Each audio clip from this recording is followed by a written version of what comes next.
매일 걷는 사람이 오히려 더 빨리 쓰러집니다. 저는 이 말을 처음 들었을 때 많은 분들이 고개를 갸웃하실 거라는 걸 압니다. 걷기가 몸에 좋다는 건 누구나 아는 사실 아니냐고요. 맞습니다. 걷기는 좋은 습관입니다. 그러나 저는 105회를 살아오면서 한 가지 불편한 진실을 깨달았습니다. 좋은 의도로 시작한 습관이라도 잘못된 방식으로 반복되면 그것은 더 이상 약이 아니라 독이 된다는 것입니다. 저는 수많은 사람들의 삶이 시작되고 끝나는 것을 지켜보았습니다. 전쟁을 살아냈고 가난을 견뎌냈고 이 나라가 폐허에서 다시 일어서는 과정을 온몸으로 겪었습니다. 그리고 그 긴 세월 동안 제가 배운 것이 있다면 인간의 몸은 거짓말을 하지 않는다는 것입니다. 몸은 언제나 정직합니다. 무리하면 반드시 신호를 보냅니다. 그 신호를 무시할 때 몸은 더 큰 대가를 요구합니다. 오늘 제가 말씀드리려는 것은 운동을 하지 말라는 이야기가 아닙니다. 오히려 그 반대입니다. 저는 여러분이 앞으로도 오래오래 건강하게 걸으시기를 바랍니다. 그러나 어떻게 말씀드려야 할까요? 70 이후의 몸은 30의 몸이 아닙니다. 젊었을 때는 아무렇지 않았던 것들이 나이가 들면 위험이 됩니다. 그것을 모른 채 계속한다면 성실함이 오히려 화가 됩니다. 여러분 잠깐 생각해 보십시오. 주변에 매일 아침 일찍 일어나 공원을 걷는 분이 계십니까? 비가 와도 걷고 추워도 걷고 무릎이 아파도 걷는 분, 그 모습이 대단해 보이지 않으셨습니까? 저도 그렇게 생각하던 시절이 있었습니다. 그런데 어느 날 그분들 중 몇몇이 갑자기 쓰러졌다는 소식을 듣게 됩니다. 뇌졸중, 낙상, 신장 이상, 사람들은 말합니다. 그렇게 열심히 운동하셨는데 왜? 저는 그 질문 속에 답이 있다고 생각합니다. 열심히 했기 때문이 아닙니다. 잘못된 방식으로 열심히 했기 때문입니다.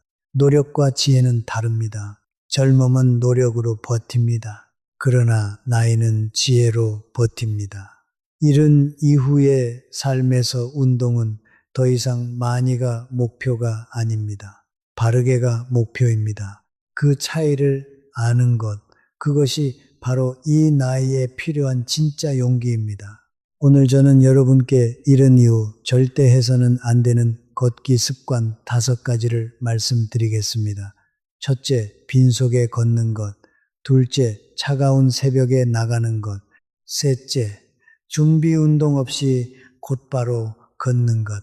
넷째, 통증을 참고 계속 걷는 것. 다섯째, 무릎에 무리가 가는 비탈과 계단을 오르는 것. 이 5가지입니다.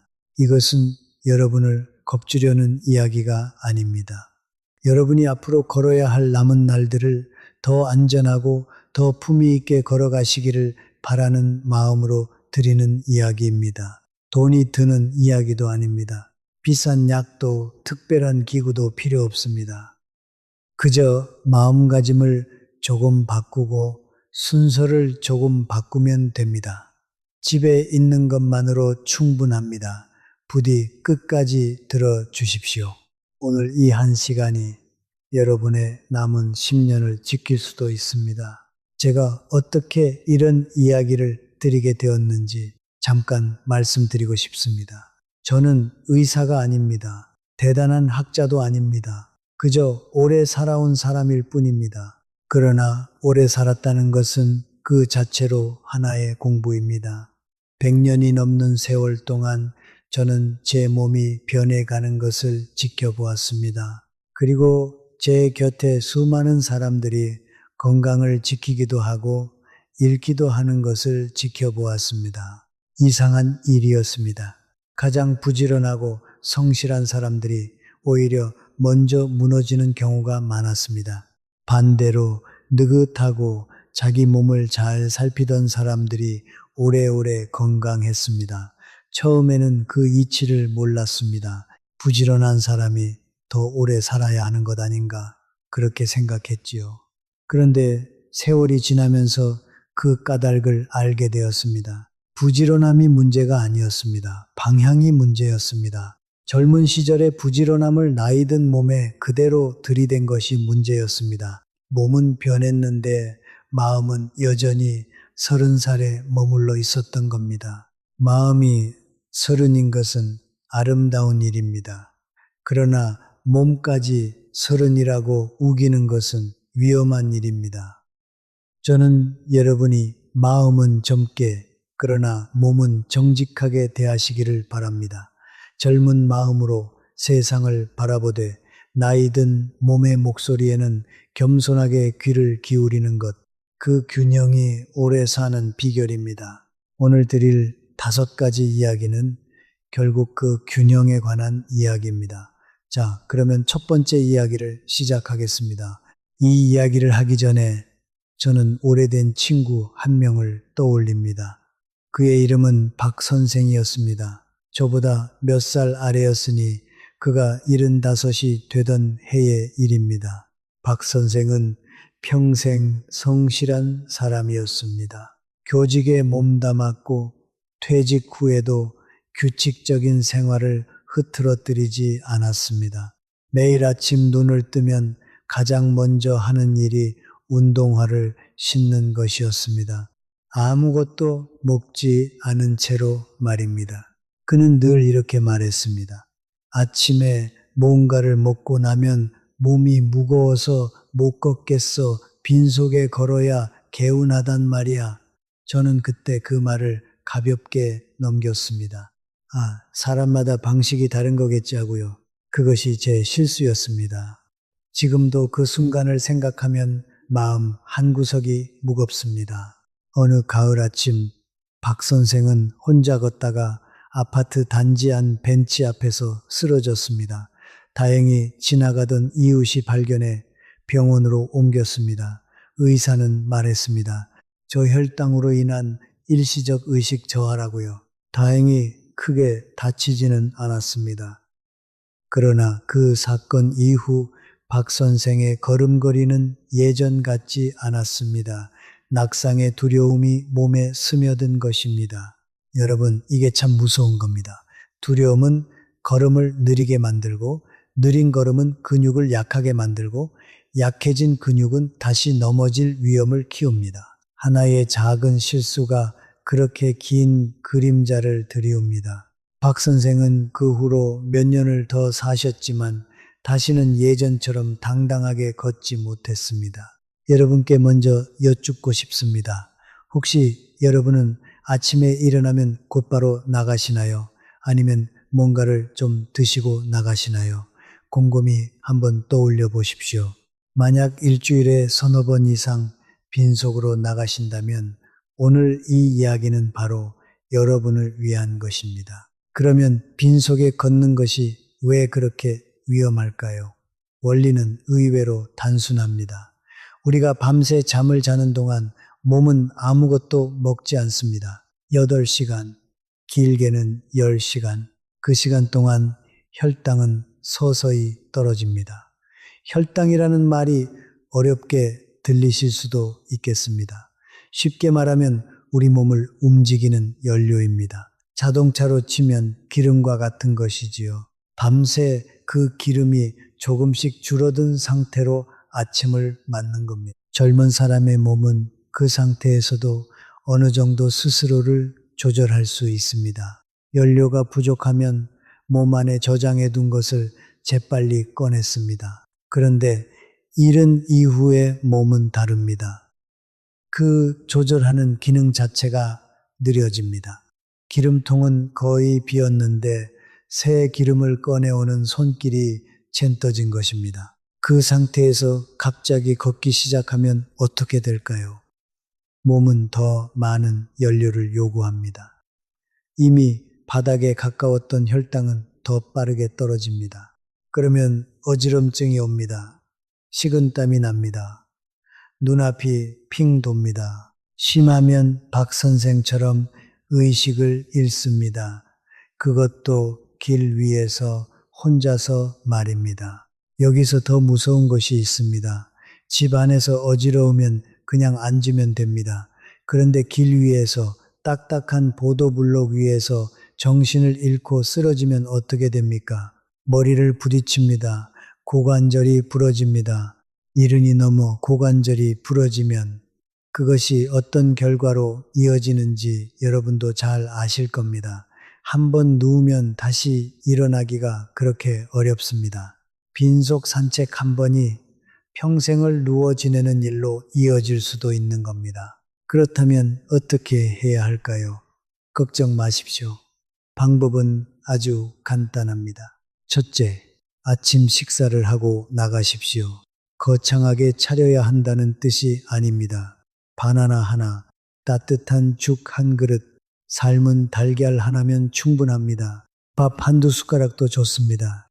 그것을 드시고 20분에서 30분 정도 쉬신 다음에 걸으십시오.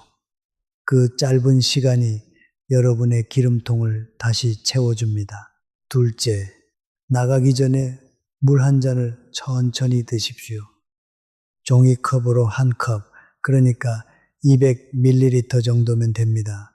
밤새 우리 몸 안의 수분은 줄어들어 있습니다. 탈수 상태에서 운동을 하면 피가 끈끈해집니다. 끈끈해진 피는 좁아진 혈관을 지나가기가 힘들고 그만큼 심장에 부담을 줍니다. 물 한 잔이 그 피를 다시 묽게 만들어줍니다. 셋째, 해가 충분히 떠서 따뜻해진 다음에 나가십시오. 이건 다음 이야기에서 더 자세히 말씀드리겠습니다만 미리 한 가지만 기억해 두십시오. 서두를 이유가 없습니다. 제가 환자분이라고 하면 안 되겠군요. 제가 주변 어르신들께 늘 드리는 말씀이 있습니다. 몸을 아끼는 것은 나약함이 아니라고요. 자신을 소중히 여기는 사람만이 오래 걸을 수 있다고요. 우리 세대는 자식 키우느라 먹고 사느라 정작 자기 몸은 늘 뒷전이었습니다. 가난한 시절 밥심으로 버티며 일했고 아파도 참는 것이 미덕인 줄 알았습니다.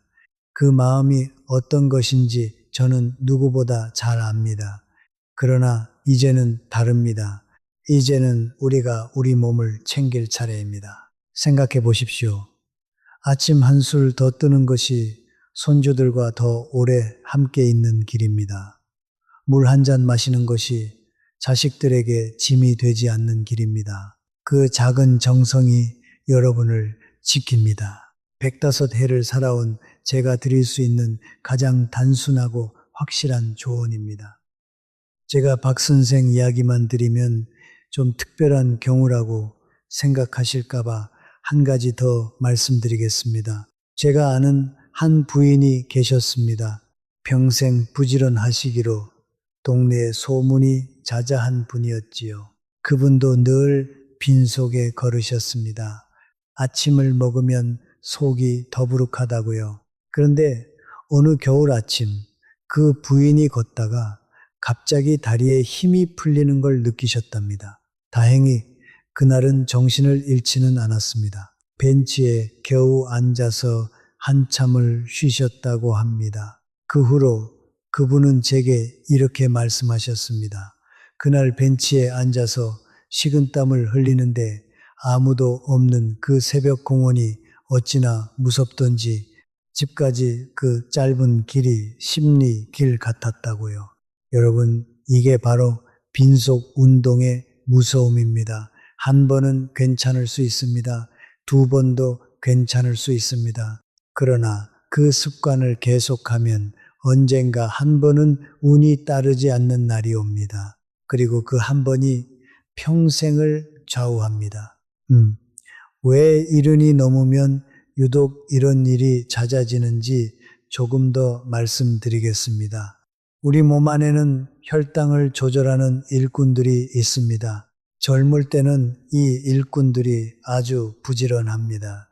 연료가 떨어지려 하면 재빨리 저장고에서 새 연료를 꺼내옵니다. 그래서 빈속이어도 어지간해서는 쓰러지지 않습니다. 그런데 나이가 들면 이 일꾼들의 발걸음이 느려집니다.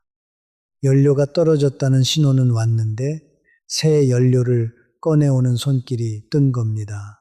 그 사이 우리 머리, 그러니까 뇌는 연료가 없어서 잠깐 멍해집니다. 바로 그 순간 정신이 아득해지는 것입니다. 이것은 누구의 잘못도 아닙니다. 그저 나이가 들면 자연스럽게 그렇게 되는 것입니다. 그러니 부끄러워할 일도 자책할 일도 아닙니다. 다만 그 사실을 알고 미리 대비하면 됩니다. 그리고 한 가지 더 당부드릴 것이 있습니다. 당뇨가 있으셔서 혈당약을 드시는 분들은 특히 더 조심하셔야 합니다. 약을 드신 상태에서 빈속에 걸으면 혈당이 더 가파르게 떨어질 수 있습니다. 이런 분들은 반드시 뭔가를 드시고 나가셔야 하고 주머니에 사탕이나 작은 과자를 하나 넣고 나가시면 더욱 좋습니다. 어지러우면 즉시 드실 수 있도록요. 돈 드는 일도 아닙니다. 집에 있는 사탕 한 알이면 됩니다. 자, 첫 번째 이야기를 정리하겠습니다. 빈속에 걷지 마십시오. 가볍게 드시고 물 한 잔 마시고 20분쯤 쉬었다가 걸으십시오. 이것만 기억하셔도 오늘 이 시간이 헛되지 않습니다. 그러면 이제 두 번째 이야기로 넘어가겠습니다. 이번에는 시간에 관한 이야기입니다. 새벽 5시의 공원을 떠올려 보십시오. 아직 해가 뜨지 않은 시간입니다. 차가운 공기가 폐속으로 밀려 들어오고 땅은 서리로 희끗합니다. 그 시간에도 공원에는 사람들이 있습니다. 대부분 어르신들입니다. 두꺼운 점퍼를 입고 입김을 내뿜으며 빠른 걸음으로 트랙을 돌고 계십니다. 저는 그 모습을 보면서 두 가지 감정을 동시에 느낍니다. 하나는 존경심입니다. 저 연세에 저렇게 부지런하시다니. 그리고 또 하나는 솔직히 말씀드리면 걱정입니다. 그 걱정은 결코 근거 없는 것이 아닙니다. 여러분께 여쭙겠습니다. 여러분은 운동을 새벽에 하시나요? 아니면 해가 뜬 다음에 하시나요? 혹시 남들보다 일찍 나가야 더 부지런한 사람이라고 생각하고 계시지는 않으신가요? 만약 그렇다면 오늘 이 이야기를 꼭 들어주십시오. 새벽 운동이 위험한 이유는 단지 기온이 낮기 때문만이 아닙니다. 더 깊은 이유가 있습니다. 인간의 몸에는 아침 이른 시간, 특히 해가 뜨기 전후로 혈압이 자연스럽게 솟구치는 시간대가 있습니다. 의학에서는 이것을 혈압의 아침 급등 현상이라고 부릅니다. 말이 좀 어렵지요. 쉽게 말하면 이렇습니다. 밤새 잔잔하던 물이 아침이 되면 갑자기 거세게 출렁이기 시작하는 것입니다. 우리 몸이 잠에서 깨어나 하루를 준비하면서 일어나는 자연스러운 현상입니다. 문제는 이른 이후의 혈관입니다. 혈관을 집안의 수도관이라고 생각해 보십시오. 젊을 때의 수도관은 부드럽고 탄력이 있습니다. 물이 갑자기 세게 흘러도 관이 늘었다, 줄었다 하면서 충격을 받아줍니다. 그런데 수십 년을 쓴 수도관은 어떻습니까? 딱딱하게 굳고 안쪽에는 물때가 끼어 좁아져 있습니다. 그런 관에 갑자기 센 물이 흐르면 관은 충격을 받아주지 못하고 터질 위험이 생깁니다. 여기에 새벽에 찬 공기까지 더해지면 어떻게 될까요? 추우면 우리 혈관은 본능적으로 움츠러듭니다. 좁아진다는 뜻입니다. 그러지 않아도 좁아진 관이 더 좁아지는 겁니다. 혈압은 솟구치는데 길은 더 좁아졌습니다. 심장은 그 좁은 길로 피를 밀어 넣느라 더 힘껏 뛰어야 합니다. 바로 그 순간 뇌졸중과 심근경색의 위험이 조용히 문을 두드립니다. 저는 제 지인 한 분을 기억합니다. 그분은 평생 새벽형 인간이었습니다. 새벽 4시에 일어나 5시면 이미 공원을 한 바퀴 돌고 계셨습니다. 78이 되던 어느 겨울 아침, 그분은 공원 입구에서 갑자기 가슴을 부여잡고 그 자리에 주저앉으셨습니다.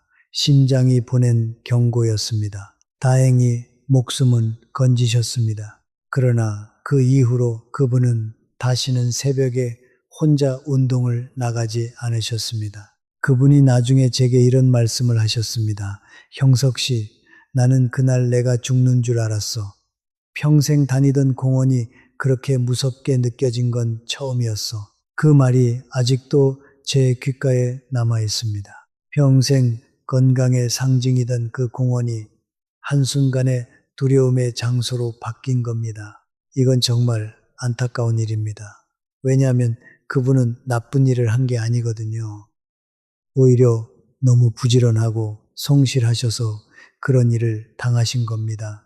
성실함이 화가 된다는 말이 바로 이런 뜻입니다. 그렇다면 언제 걷는 것이 좋을까요? 저는 오전 9시에서 11시 사이를 권해드립니다. 왜 그 시간일까요? 첫째, 해가 충분히 떠올라 기온이 안정된 시간이기 때문입니다. 둘째, 우리 몸이 완전히 깨어난 시간이기 때문입니다. 셋째, 솟구쳤던 혈압이 자연스럽게 가라앉아 안정을 찾은 시간이기 때문입니다. 놀라운 사실을 하나 말씀드릴까요? 이 시간대에 걸으면 더 안전할 뿐만 아니라 사실 효과도 더 좋습니다. 몸이 깨어 있으니 근육도 더 잘 쓰이고 햇볕을 쬐면서 걸으니 뼈에도 좋습니다. 우리 몸은 햇빛을 받아야 뼈를 튼튼하게 하는 성분을 만들어냅니다. 그러니 굳이 깜깜한 새벽에 나가서 그 좋은 햇빛을 마다할 이유가 없습니다. 여러분, 건강은 경쟁이 아닙니다. 남들보다 일찍 나간다고 상을 주는 것도 아니고 더 오래 산다는 보장이 있는 것도 아닙니다. 오히려 그 반대일 수 있습니다. 우리 세대는 늘 부지런함을 최고의 미덕으로 알고 살아왔습니다. 새벽같이 일어나 일하는 사람이 인정받는 시대를 살았지요. 그 마음 저도 압니다. 그러나 이제는 부지런함의 방향을 조금 바꾸어야 합니다. 일찍 나가는 부지런함이 아니라 내 몸을 살피는 부지런함으로요. 조금 늦게 나가는 것이 게으른 것이 아닙니다. 그것은 자신을 아는 지혜입니다. 새벽의 찬 공기 속에서 위험을 무릅쓰는 대신 따뜻한 햇살 아래서 안전하게 걷는 것, 그것이 이른 이후 산책의 올바른 시간입니다. 손주 결혼식까지, 손주가 대학에 들어가는 그날까지 건강하게 곁에 계시려면 오늘부터 한두 시간 늦게 나가십시오. 그 작은 변화가 큰 차이를 만듭니다. 제가 한 가지 더 말씀드리고 싶은 것이 있습니다. 새벽 추위만 위험한 것이 아니라 갑작스러운 온도 차이가 위험합니다. 무슨 말이냐 하면요. 따뜻한 방 안에 있다가 갑자기 찬 바깥으로 나가는 그 순간이 가장 위험하다는 것입니다. 생각해 보십시오. 따뜻한 이불 속에서 막 일어나 따뜻한 방에 있다가 문을 열고 찬 공기 속으로 한 발을 내딛는 순간 우리 몸은 깜짝 놀랍니다. 따뜻한 곳에서 느슨하게 풀려있던 혈관이 찬 공기에 닿는 순간 화들짝 움츠러듭니다. 그 급격한 변화를 이른 넘은 혈관이 견디기는 쉽지 않습니다. 그래서 저는 이렇게 권해드립니다. 밖에 나가기 전에 현관이나 베란다처럼 조금 서늘한 곳에서 잠시 머무르십시오. 몸이 바깥 온도에 미리 적응하도록요. 그리고 옷을 따뜻하게 그러나 너무 무겁지 않게 여러 겹으로 입으십시오. 특히 목도리로 목을 감싸는 것이 중요합니다. 목에는 굵은 혈관이 지나가는데 이곳이 차가워지면 온몸의 혈관이 함께 움츠러듭니다. 목만 따뜻하게 감싸도 몸 전체가 한결 편안해집니다. 돈 드는 일이 아닙니다. 집에 있는 목도리 하나면 됩니다. 또 한 분의 이야기를 들려드리겠습니다. 제가 알던 한 어르신은 평생 추위를 모르고 사신 분이었습니다. 나는 추위 같은 거 안 탄다. 젊을 때부터 그랬다 하시면서 한겨울에도 얇게 입고 새벽 운동을 나가셨습니다. 주변에서 아무리 말려도 듣지 않으셨지요. 그런데 어느 해 정월 유난히 추웠던 그 새벽에 그분이 길에서 쓰러지셨습니다. 발견이 늦어 한참을 찬 길바닥에 누워 계셨다고 합니다. 다행히 큰 후유증 없이 회복은 하셨지만 그분이 퇴원하시면서 하신 말씀이 잊히지 않습니다. 내가 추위를 안 탄다고 생각한 게 오만이었어. 몸은 추위를 타고 있었는데 내 고집이 그걸 못 느끼게 했던 거야. 여러분, 이 말씀을 꼭 기억해 주십시오. 나는 괜찮다는 그 믿음이 때로는 가장 위험합니다. 우리 세대는 강한 척 하는 것이 몸에 배어 있습니다. 힘들어도 힘들다 소리 안 하고 추워도 춥다 소리 안 하고요. 그러나 이제는 그 강한 척을 조금 내려놓으셔도 됩니다. 춥다고 느끼면 춥다고 인정하고 따뜻하게 입고 따뜻한 시간에 나가십시오. 그것이 진짜 강한 사람입니다. 자, 두 번째 이야기를 정리하겠습니다. 첫째 이야기 기억하시지요? 빈속에 걷지 말 것. 그리고 두 번째, 차가운 새벽에 나가지 말 것. 해가 충분히 뜬 9시에서 11시 사이에 걸으십시오. 이제 세 번째 이야기로 넘어가겠습니다. 이번에는 걷기 직전 그 짧은 몇 분에 관한 이야기입니다. 많은 분들이 운동화 끈을 묶는 그 순간 모든 준비가 끝났다고 생각하십니다. 그리고 곧바로 빠른 걸음으로 걷기 시작하십니다. 저는 그것이 얼마나 위험한 일인지 제 몸으로 직접 배운 적이 있습니다. 여든이 되던 무렵의 일입니다. 어느 아침 무슨 약속이 있어 마음이 급했던 모양입니다. 준비도 없이 서둘러 나가 곧바로 걷기 시작했습니다. 그런데 한 100걸음쯤 갔을까요? 인도턱을 내려서는데 갑자기 발목이 삐끗하면서 몸이 한쪽으로 휘청했습니다. 다행히, 정말 다행히 옆에 있던 가로등 기둥을 붙잡고 넘어지지는 않았습니다. 그 순간 등줄기에 식은땀이 흘렀습니다. 아, 큰일 날 뻔했구나. 그날 이후 저는 반드시 걷기 전에 5분을 먼저 제 몸에 투자하기 시작했습니다. 여러분께 솔직하게 여쭙겠습니다. 여러분은 걷기 전에 몸을 풀고 나가시나요? 아니면 곧바로 걷기 시작하시나요? 정직하게 한번 떠올려 보십시오. 아마 대부분은 곧바로 걷기 시작하실 겁니다. 젊었을 때는 그래도 괜찮았으니까요. 그러나 이제는 다릅니다. 왜 그럴까요? 이른 이후의 근육과 관절은 오랫동안 한자리에 머물면 굳어버립니다. 특히 밤새 누워있다가 일어난 아침에는 더욱 그렇습니다. 우리 관절을 생각해 보십시오. 관절 사이에는 윤활유 같은 액체가 있습니다. 기계로 치면 기름칠과 같은 것입니다. 밤새 가만히 누워있으면 그 윤활유가 한쪽으로 가라앉아 관절은 뻑뻑하게 굳어 있습니다. 기름이 마른 경첩처럼 말입니다. 그 굳어 있는 상태에서 갑자기 빠르게 움직이면 어떻게 될까요? 근육은 놀라고 관절은 저항합니다. 기름이 마른 경첩을 억지로 세게 여닫으면 어떻게 됩니까? 삐걱대다가 부러지지요. 우리 몸도 마찬가지입니다. 그 순간에 작은 무리가 발목을 삐게 하고 근육을 찢고 심하면 뼈를 부러뜨립니다. 준비 없이 시작한 한 걸음이 몇 달의 고생으로 돌아오는 겁니다. 5분의 스트레칭은 단순한 형식이 아닙니다. 그것은 몸에게 건네는 말입니다. 이제 움직일 준비가 되었느냐고 묻는 것입니다. 몸에게도 마음의 준비가 필요합니다. 사람도 갑자기 일을 시키면 화가 나지요. 몸도 똑같습니다. 차근차근 깨워주어야 합니다. 그러면 어떻게 몸을 풀면 좋을까요? 복잡하지 않습니다. 집안에서 의자 하나만 있으면 됩니다. 돈 한 푼 들지 않습니다. 먼저 발목을 천천히 돌리십시오.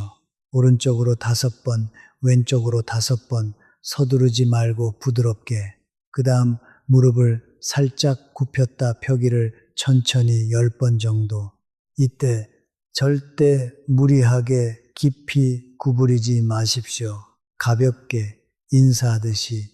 그 다음 허리를 좌우로 천천히 틀어줍니다. 의자 등받이를 잡고 하시면 더 안전합니다. 마지막으로 목을 좌우로 위아래로 천천히 움직여줍니다. 이 단순한 동작들이 무엇을 하는지 아십니까? 가라앉아 있던 관절의 윤활유를 골고루 퍼뜨립니다. 차갑던 근육에 따뜻한 피를 보냅니다. 그리고 몸 전체에 신호를 보냅니다. 준비가 되었다고, 이제 걸어도 된다고요. 마른 경첩에 기름칠을 다시 하는 것입니다. 서두르지 마십시오. 5분을 아끼려다 몇 달을 잃는 일이 생깁니다. 생각해 보십시오. 5분이면 차 한 잔 식기도 전입니다. 그 짧은 시간을 들여서 몇 달을 버는 겁니다. 이보다 더 남는 장사가 어디 있겠습니까? 저는 이런 말씀을 드리고 싶습니다. 천천히 정성스럽게 자신의 몸을 대하십시오. 그것이 이 나이에 자신을 사랑하는 방식입니다. 우리는 평생 남을 위해 살았습니다. 자식을 위해, 가족을 위해, 나라를 위해, 이제는 우리 자신을 위해 5분쯤은 써도 되지 않겠습니까? 그 5분이 아깝지 않습니다. 한 가지 더 말씀드리겠습니다. 몸을 풀 때 통증이 느껴지는 곳이 있다면 그 부위는 더 부드럽고 천천히 풀어주십시오. 억지로 펴거나 당기지 마십시오. 스트레칭은 고통을 참는 것이 아닙니다. 몸을 어루만지는 것입니다. 아픈 부위가 있다면 그것은 다음 이야기에서 더 깊이 다룰 주제이기도 합니다. 준비 운동 이야기를 하는 김에 몸을 깨우는 것 못지않게 중요한 두 가지를 더 말씀드리겠습니다. 바로 신발과 자세입니다. 먼저 신발입니다. 여러분, 지금 어떤 신발을 신고 걸으시나요? 혹시 오래 신어서 바닥이 닳고 한쪽으로 기운 신발은 아니신가요? 아니면 발에 안 맞아 헐렁하거나 꽉 끼는 신발은 아니신가요? 이른 이후의 걸음에서 신발은 정말 중요합니다. 발은 우리 몸 전체를 떠받치는 기둥의 끝입니다. 그 끝이 흔들리면 온 몸이 흔들립니다. 바닥이 한쪽으로 다른 신발을 신으면 걸음마다 몸이 한쪽으로 기웁니다. 그 작은 기울어짐이 무릎으로 허리로 전해져 통증을 만듭니다. 그러니 신발 바닥을 한번 살펴보십시오. 한쪽이 유독 많이 닳았다면 바꾸실 때가 된 것입니다. 비싼 신발이 필요한 게 아닙니다.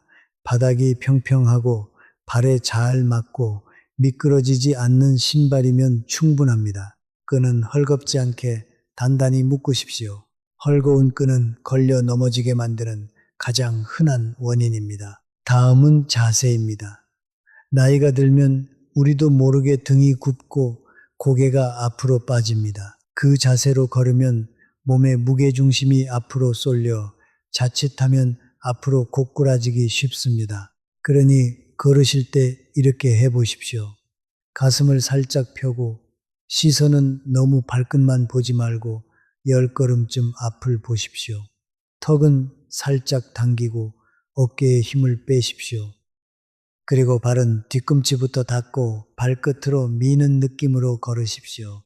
처음에는 어색하실 겁니다. 평생 굳어진 자세를 한 번에 바꾸기는 어렵습니다. 괜찮습니다. 하루에 단 1분이라도 바른 자세를 의식하며 걸으면 그것이 쌓여 습관이 됩니다. 서두르지 마십시오. 마지막으로 호흡입니다. 많은 분들이 걸으면서 숨을 참거나 거칠게 몰아쉽니다. 그러지 마시고 코로 천천히 들이마시고 입으로 길게 내쉬십시오. 네 걸음에 들이마시고 네 걸음에 내쉬는 정도면 좋습니다. 숨이 차서 옆 사람과 대화를 못할 정도라면 너무 빠른 것입니다. 옆 사람과 도란도란 이야기를 나눌 수 있는 속도, 그것이 일은 이후에 가장 좋은 걷기 속도입니다. 혼자 걸으시더라도 콧노래 한 소절 부를 수 있는 정도면 딱 좋습니다. 자, 세 번째 이야기를 정리하겠습니다. 지금까지 우리는 세 가지를 이야기했습니다. 빈속에 걷지 말 것, 차가운 새벽에 나가지 말 것, 그리고 준비 운동 없이 곧바로 걷지 말 것. 걷기 전 5분 발목과 무릎과 허리와 목을 천천히 깨우십시오. 여기까지 잘 따라오고 계시죠? 벌써 세 가지를 함께 짚어보았습니다. 지금까지 드린 이야기를 한번 떠올려 보십시오. 아침에 뭔가를 드시고 나가는 것, 해가 뜬 다음에 나가는 것, 그리고 나가기 전에 5분 동안 몸을 깨우는 것 어떻습니까? 하나도 어렵지 않지요. 돈이 드는 것도 없고 특별한 기구가 필요한 것도 없습니다. 그저 순서를 조금 바꾸고 마음을 조금 다르게 먹으면 되는 일들입니다. 저는 이 단순함이 참 고맙습니다. 건강을 지키는 일이 복잡하고 비싸기만 하다면 우리 같은 사람들은 엄두도 못 낼 것입니다. 그러나 다행히 가장 중요한 것들은 대개 가장 단순하고 가장 값이 쌉니다. 물 한 잔, 따뜻한 아침 한술, 5분의 스트레칭, 이런 것들이 비싼 약보다 여러분을 더 잘 지켜줍니다. 자, 잠시 숨을 고르셨다면 이제 가장 중요한 이야기로 넘어가겠습니다. 지금부터 드릴 두 가지는 사실 앞에 세 가지보다 더 깊은 이야기입니다. 마음가짐에 관한 이야기이기 때문입니다. 이제 네 번째 이야기로 넘어가겠습니다. 이번 이야기는 제가 가장 마음 아프게 배운 이야기입니다. 바로 통증에 관한 이야기입니다. 저는 88살 때 무릎이 아프기 시작했습니다. 처음에는 작은 통증이었습니다. 걸을 때마다 오른쪽 무릎 안쪽에서 무언가 당기는 느낌, 계단을 내려올 때 잠깐 욱신거리는 느낌, 그 정도였습니다. 그러나 저는 그것을 무시했습니다. 아니, 정확히 말하면 무시하기로 선택했습니다. 그 시절 저는 스스로에게 이렇게 말했습니다. 이 정도 통증은 누구나 있는 것이다. 참으면 낫는다. 멈추면 더 약해진다. 그것은 젊은 시절부터 제 안에 깊이 박혀있던 믿음이었습니다.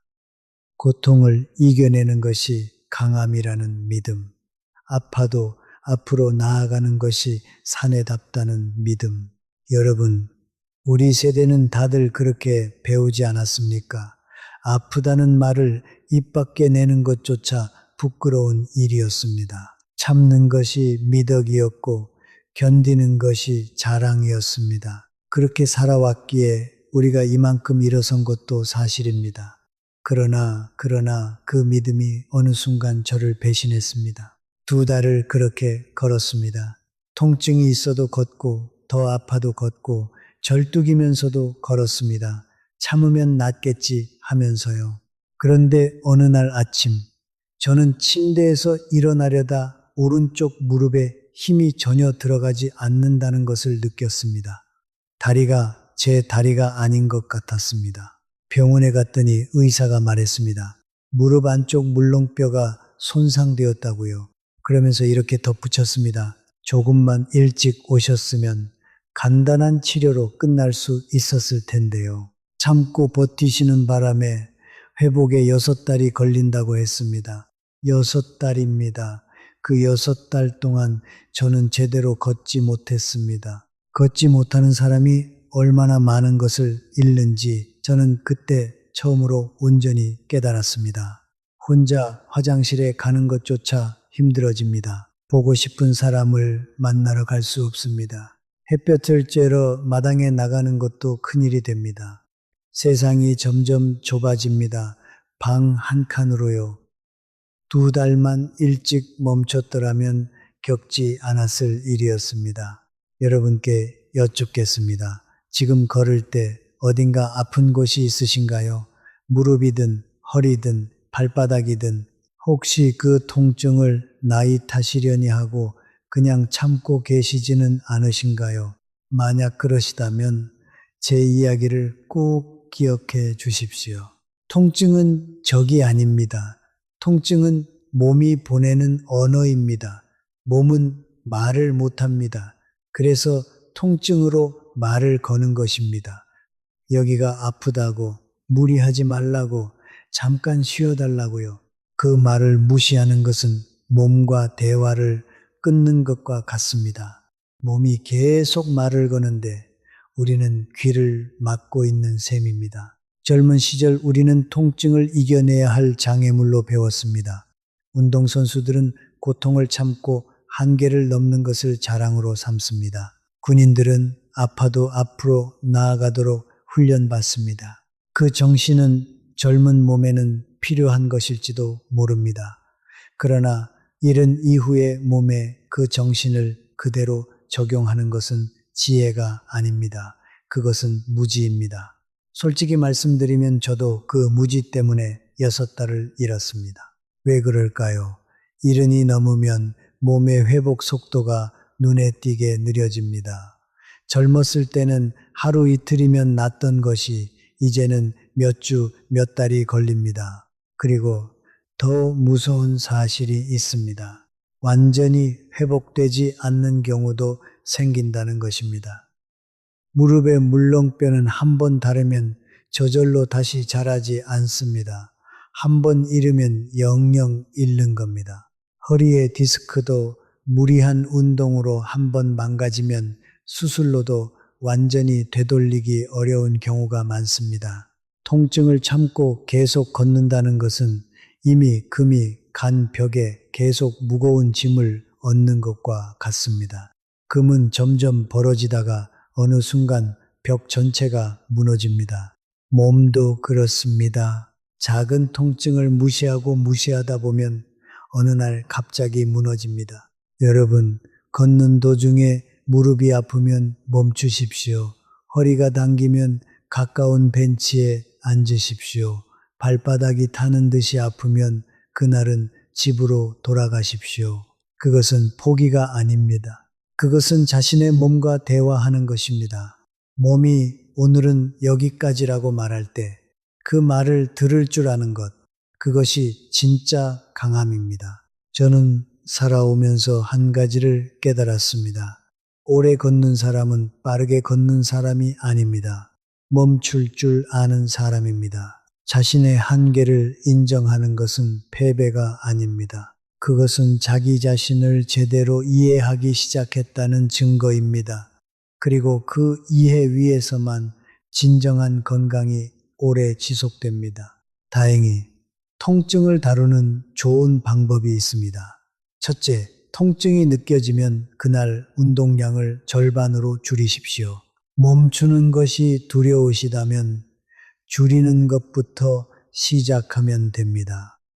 둘째, 통증이 사흘 이상 계속되면 반드시 병원에 가십시오.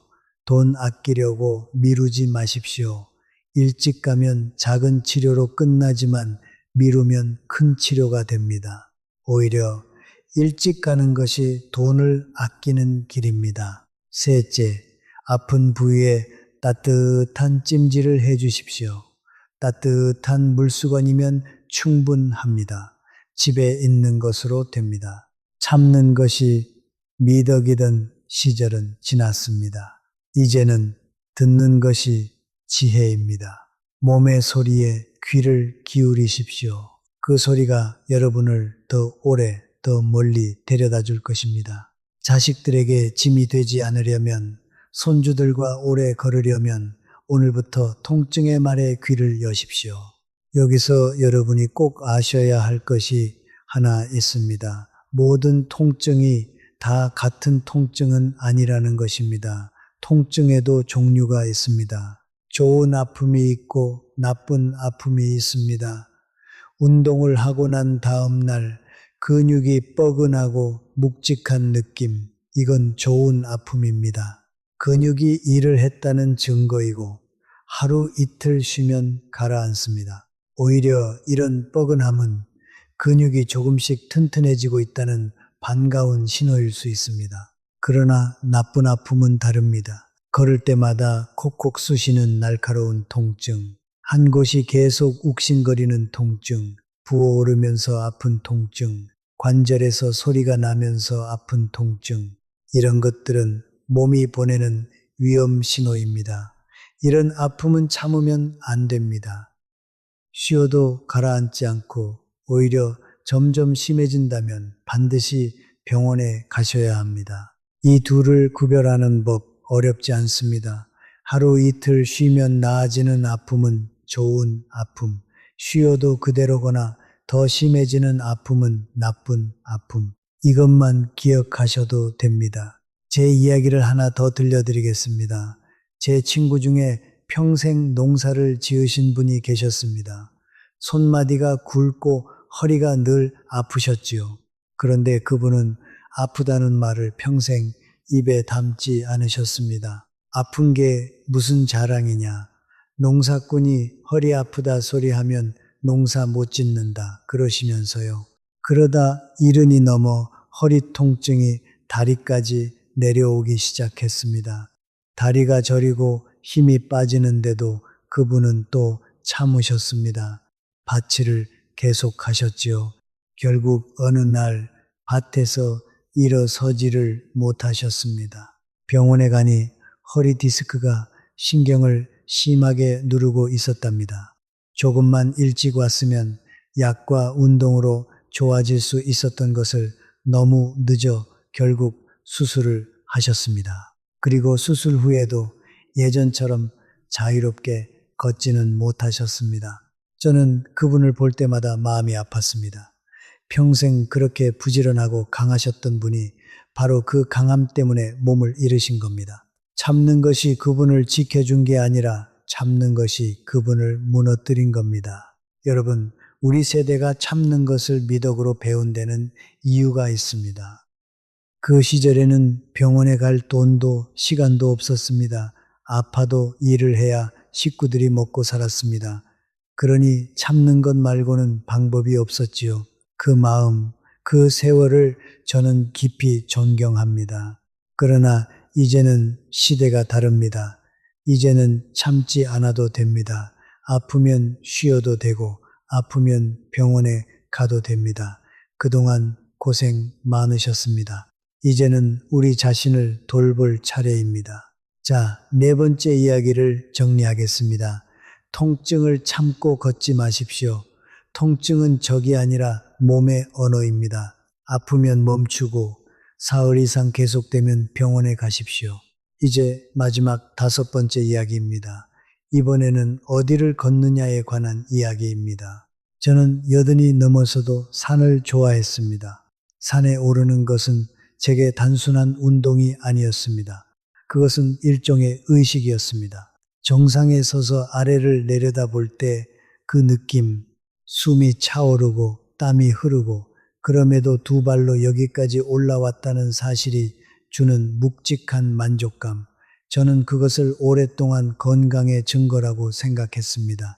산을 오를 수 있다는 것은 아직 내가 살아있다는 것이라고요. 그러나 어느 날 저는 산이 제게 보내는 신호를 읽는 법을 배워야 했습니다. 83이 되던 봄이었습니다. 저는 오랜 지인들과 함께 동네 뒷산을 오르기로 했습니다. 높지 않은 산이었습니다. 평소에도 가끔 오르던 곳이었지요. 그런데 그날따라 무릎이 유독 무겁게 느껴졌습니다.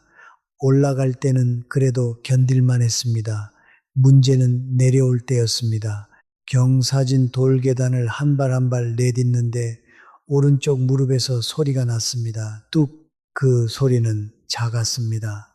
그러나 그 순간 제 몸 전체에 전해진 충격은 결코 작지 않았습니다. 그날 이후 저는 한 달 동안 제대로 걷지 못했습니다. 산이 문제가 아니었습니다. 제가 제 몸의 나이를 인정하지 않은 것이 문제였습니다. 여기서 잠깐 숫자 이야기를 좀 드리겠습니다. 어렵지 않으니 들어주십시오. 우리가 평평한 길을 걸을 때 무릎에는 우리 몸무게의 약 1배 반 정도의 압력이 실립니다. 60kg인 분이라면 무릎에 90kg쯤이 실리는 셈이지요. 그런데 경사진 오르막을 오를 때는 어떻게 될까요? 그것이 3배로 늘어납니다. 내리막은 더 심합니다.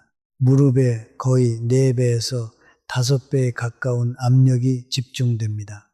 생각해 보십시오. 이른이 넘은 무릎의 물렁뼈는 이미 수십 년의 사용으로 얇아져 있습니다. 그 얇아진 물렁뼈에 평지의 4~5배에 달하는 압력이 반복해서 가해진다면 어떤 일이 일어날까요? 굳이 의사가 아니어도 짐작이 가실 겁니다. 닳고 닳다가 결국 바닥이 드러나는 겁니다. 한번 드러난 바닥은 앞서 말씀드렸듯이 다시 채워지지 않습니다. 그런데도 많은 분들이 산을 오르십니다. 계단을 운동 삼아 오르내리십니다. 왜일까요? 저는 오랫동안 그 이유를 생각했습니다. 그리고 솔직하게 말씀드리겠습니다. 그것은 상당 부분 자존심 때문입니다. 아직 산을 오를 수 있다는 것을 스스로에게 그리고 주변에 증명하고 싶은 마음, 나는 아직 괜찮다는 것을 확인받고 싶은 마음, 그 마음을 저는 충분히 이해합니다. 저도 그랬으니까요. 그러나 무릎은 자존심을 알지 못합니다. 무릎은 오직 압력만을 압니다. 우리가 아무리 나는 아직 젊다고 외쳐도 무릎은 그 말을 듣지 못합니다. 무릎은 그저 매번 가해지는 무게를 묵묵히 받아낼 뿐입니다. 그리고 어느 날 더는 못 견디겠다고 비명을 지릅니다. 뚝 하는 그 소리로요. 가파른 계단도 마찬가지입니다. 아파트 계단을 운동 삼아 오르내리시는 분들이 계십니다. 의욕은 정말 훌륭합니다. 그러나 이른 이후에는 그 의욕이 오히려 관절을 빠르게 닳게 만드는 원인이 됩니다.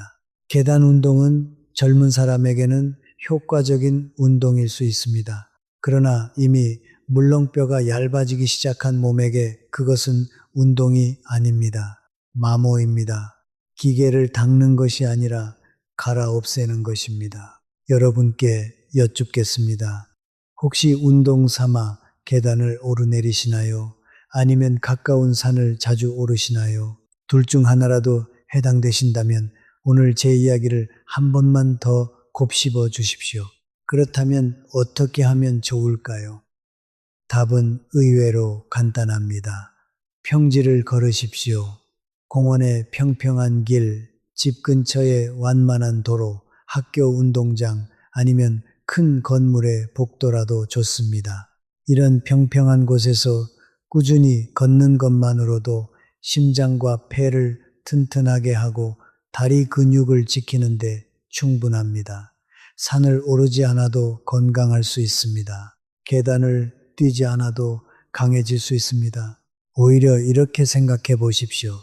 평지에서의 한 걸음이 무릎을 혹사시키는 비탈길 10걸음보다 훨씬 값집니다. 왜냐하면 그 한 걸음은 내일도 걸을 수 있게 해주기 때문입니다. 무릎을 아끼며 걸은 한 걸음은 다음 걸음을 약속합니다. 무언가를 포기하는 것이 때로는 가장 현명한 선택입니다. 산을 내려오는 것은 지는 것이 아닙니다. 그것은 더 오래 걷기 위한 선택입니다. 남은 날들을 두 발로 걷기 위한 조용하고 단단한 결심입니다. 우리 세대는 포기를 모르고 살았습니다. 포기하면 안 된다고 끝까지 버티라고 배웠습니다. 그러나 이제는 압니다. 어떤 포기는 더 큰 것을 지키기 위한 지혜라는 것을요. 산은 도망가지 않습니다. 산은 언제나 그 자리에 있습니다. 우리가 그 아래 평지를 천천히 걸으며 산을 올려다 보는 것만으로도 그 아름다움은 충분히 우리 것입니다. 꼭 정상에 서야만 산을 사랑하는 것은 아닙니다. 비탈과 계단 이야기를 하면서 거리와 시간에 대해서도 꼭 말씀드리고 싶습니다. 어디를 걷느냐만큼이나 얼마나 걷느냐도 중요하기 때문입니다. 많은 분들이 하루에 10,000보를 걸어야 한다는 말을 들으셨을 겁니다. 어디선가 그렇게 정해진 숫자처럼 떠돌지요. 그런데 이른이 넘은 분이 무릎이 아픈데도 10,000보를 채우겠다고 억지로 걷는 것, 이건 정말 위험합니다. 숫자에 매이지 마십시오. 10,000보는 누가 정한 숫자일 뿐, 여러분의 무릎이 정한 숫자가 아닙니다. 저는 이렇게 권해드립니다. 처음에는 짧게 시작하십시오. 20분이면 충분합니다. 몸이 편안하면 조금씩 늘리되 한 번에 4, 50분을 넘기지 마십시오. 그리고 매일 똑같이 걷기보다 하루 걷고 하루 쉬는 것도 아주 좋은 방법입니다. 근육과 관절도 쉬어야 회복합니다. 쉬는 것이 게으른 게 아닙니다. 쉬는 것도 운동의 일부입니다. 또 한 가지, 너무 멀리까지 가지 마십시오. 무슨 말이냐면요. 집에서 너무 멀리 갔다가 돌아오는 길에 힘이 다 빠지는 경우가 있습니다. 갈 때는 괜찮았는데 올 때는 다리가 천근만근, 그 상태로 억지로 돌아오다가 사고가 납니다. 그러니 항상 절반의 힘을 남겨두고 돌아서십시오. 내가 갈 수 있는 거리의 절반쯤 갔을 때 돌아오는 겁니다. 그래야 돌아오는 길이 안전합니다. 제가 아는 한 어르신은 이걸 모르고 욕심을 부리셨다가 고생하셨습니다. 날이 좋길래 평소보다 멀리 가셨는데 돌아오는 길에 다리가 풀려서 길가에 한참을 주저앉아 계셨답니다. 지나가는 사람도 없는 한적한 길이라 얼마나 막막하셨겠습니까? 결국 휴대전화로 자식에게 연락해서 차를 타고 돌아오셨다는데 그 자식이 얼마나 놀랐겠습니까? 바로 이 대목입니다, 여러분. 우리가 무리해서 사고가 나면 그 걱정과 수고는 고스란히 자식들에게 돌아갑니다.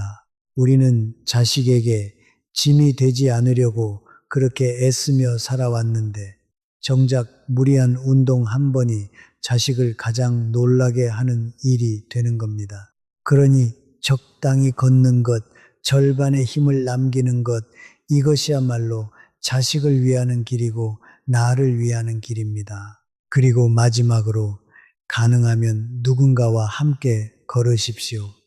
혼자 걷는 것보다 둘이 걷는 것이 훨씬 안전합니다. 무슨 일이 생겨도 곁에 사람이 있으면 도움을 받을 수 있고 도란도란 이야기를 나누다 보면 걷는 길도 덜 지루합니다.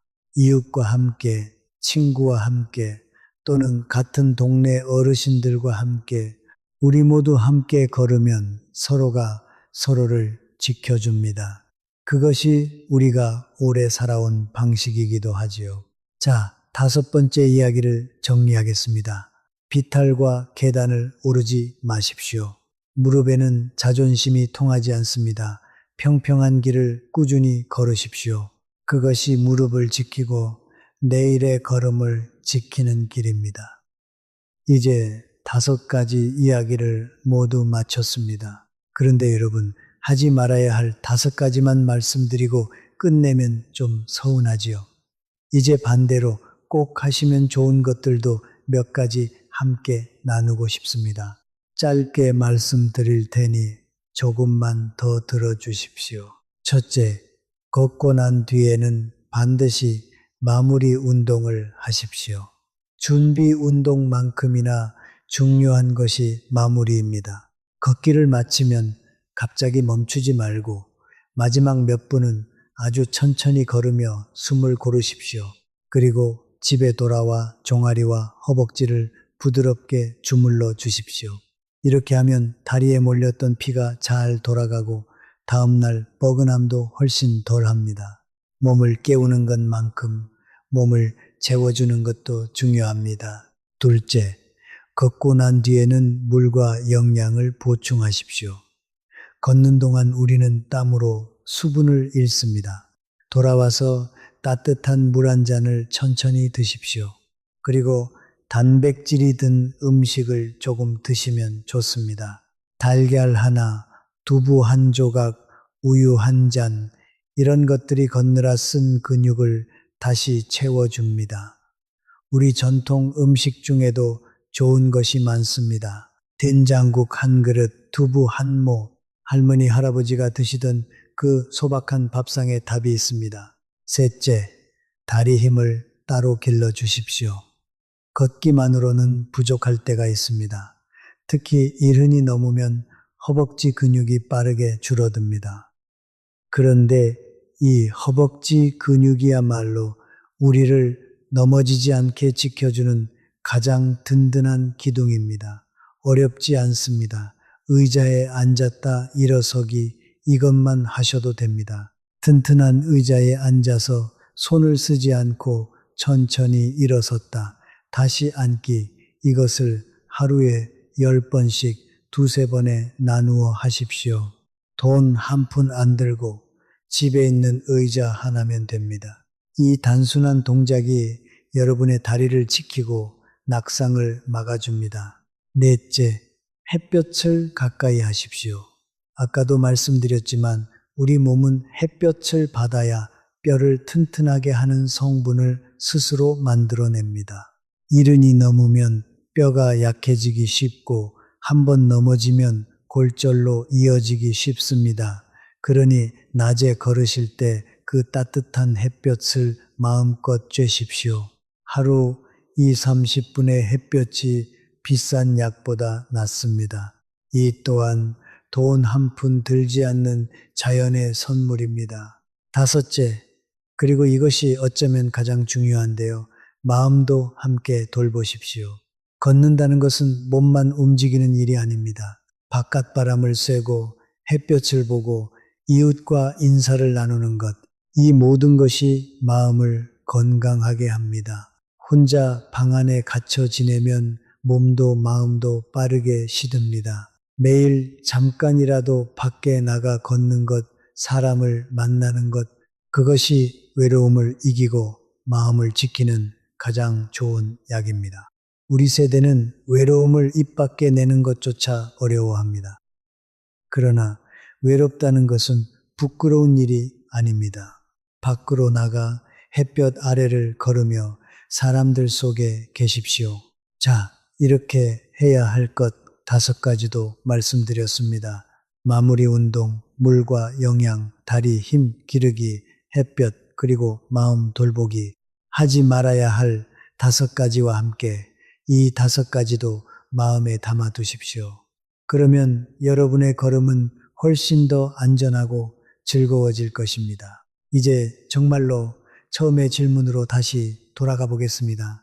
왜 매일 걷는 사람이 오히려 더 빨리 쓰러질까요? 저는 오늘 그 답을 5가지 이야기로 풀어드렸습니다. 다시 한번 천천히 떠올려 보겠습니다. 첫째, 빈속에 걷지 마십시오.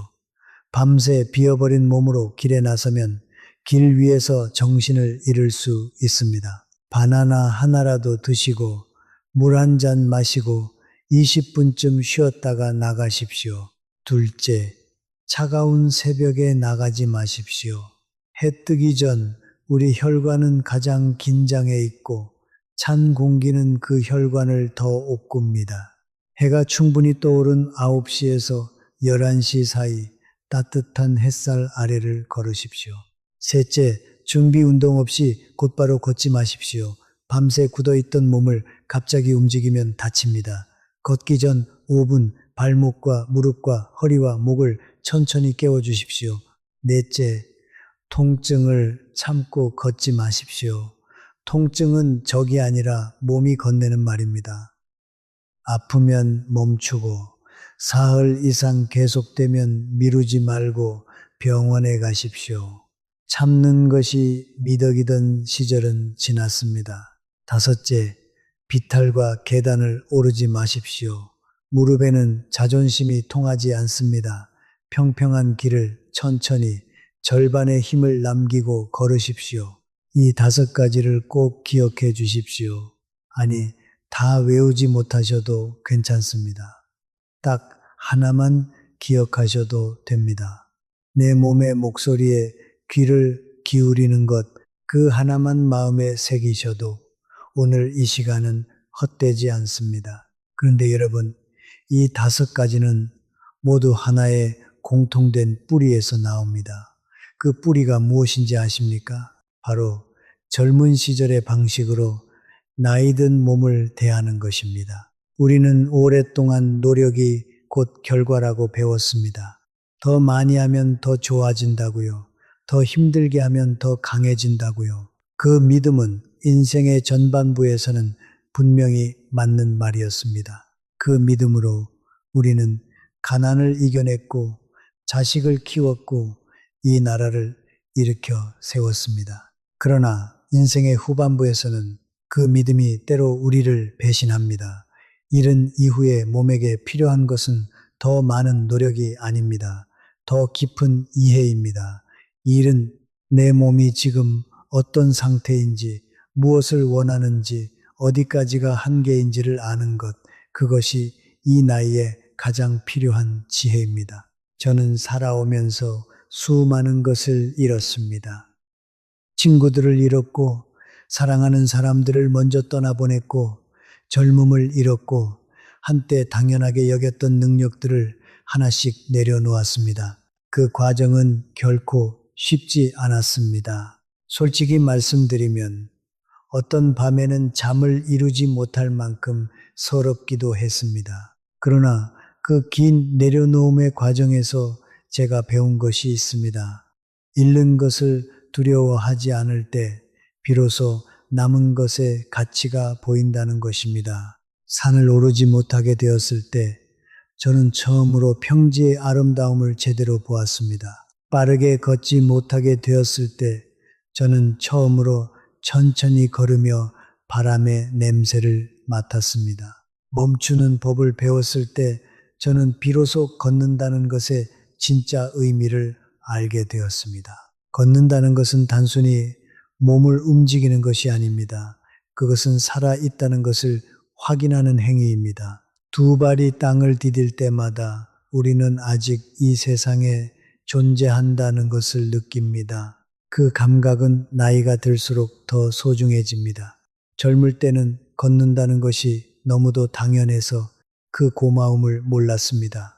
이제는 압니다. 한 걸음 한 걸음이 얼마나 큰 선물인지를요. 여러분, 저는 오래 사는 것과 잘 사는 것은 다르다고 생각합니다.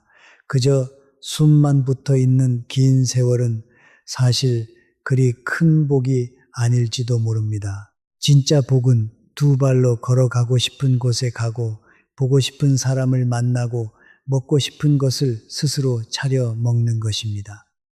그 자유를 지키는 것, 그것이 잘 사는 것입니다. 그리고 그 자유의 뿌리에는 언제나 두 다리가 있습니다. 걸을 수 있는 한 우리는 자유롭습니다. 저는 누워서 10년을 사는 것보다 걸으며 5년을 사는 것이 더 값지다고 생각합니다. 물론 둘 다 길게 누리시면 더없이 좋겠지요. 그러나 만약 둘 중 하나를 골라야 한다면 저는 걷는 쪽을 택하겠습니다. 그래서 오늘 이 이야기를 드리는 것입니다. 오래 누워 계시지 말고 오래 걸으시라고요. 그리고 한 가지 더 마음에 담아 두실 것이 있습니다. 우리가 건강을 지키는 것은 우리 자신만을 위한 일이 아닙니다. 우리가 건강하면 자식들의 어깨가 가벼워집니다. 우리가 스스로 걸을 수 있으면 자식들은 마음 놓고 자기 삶을 살 수 있습니다. 우리가 무너지면 그 무게는 고스란히 자식들에게 옮겨갑니다. 그러니 건강을 지키는 것은 우리가 자식들에게 줄 수 있는 마지막이자 가장 큰 선물입니다. 우리 세대는 자식들에게 늘 미안한 마음을 안고 삽니다. 더 해주지 못해서, 더 좋은 세상을 물려주지 못해서요. 그러나 우리가 끝까지 두 발로 건강하게 걸어주는 것, 그것 하나만으로도 우리는 자식들에게 큰 것을 주는 셈입니다. 그러니 부디 자신을 위해서 그리고 사랑하는 가족을 위해서 오래오래 걸으십시오. 그렇기 때문에 저는 여러분이 오래 걸으시기를 바랍니다. 내일도, 모레도, 그리고 10년 후에도요. 그러기 위해서 오늘 바르게 걸으셔야 합니다. 많이 걷는 것이 목표가 아닙니다. 오래 걸을 수 있는 것이 목표입니다. 빠르게 걷는 것이 목표가 아닙니다. 안전하게 걸을 수 있는 것이 목표입니다. 멀리 가는 것이 목표가 아닙니다. 내일 다시 나올 수 있는 것이 목표입니다. 여러분, 내일 아침 운동화를 신기 전에 잠깐 멈추십시오. 따뜻한 것을 조금 드십시오. 해가 충분히 뜬 다음에 나가십시오. 5분 동안 천천히 몸을 깨우십시오. 그리고 평평한 길을 걸으십시오. 천천히 깊게 숨을 쉬면서요. 무릎이 말을 걸면 귀를 기울이십시오. 몸이 충분하다고 하면 그것으로 충분합니다. 오늘 제가 드린 이야기가 여러분의 걸음을 빼앗으려는 것이 아니라는 것을 부디 알아주십시오. 저는 여러분의 걸음을 더 오래 지켜드리고 싶습니다. 한 분이라도 더 안전하게 걸으시기를, 한 분이라도 더 오래 손주들과 공원을 거니시기를 바라는 마음뿐입니다. 우리 모두 함께 건강하게 늙어갑시다. 이 이야기가 조금이라도 도움이 되셨다면 곁에 계신 분께도 들려주십시오. 새벽마다 빈속으로 공원에 나가시는 이웃 어르신, 무릎이 아픈데도 참고 계신 친구분, 그런 분들께 이 이야기를 전해주십시오.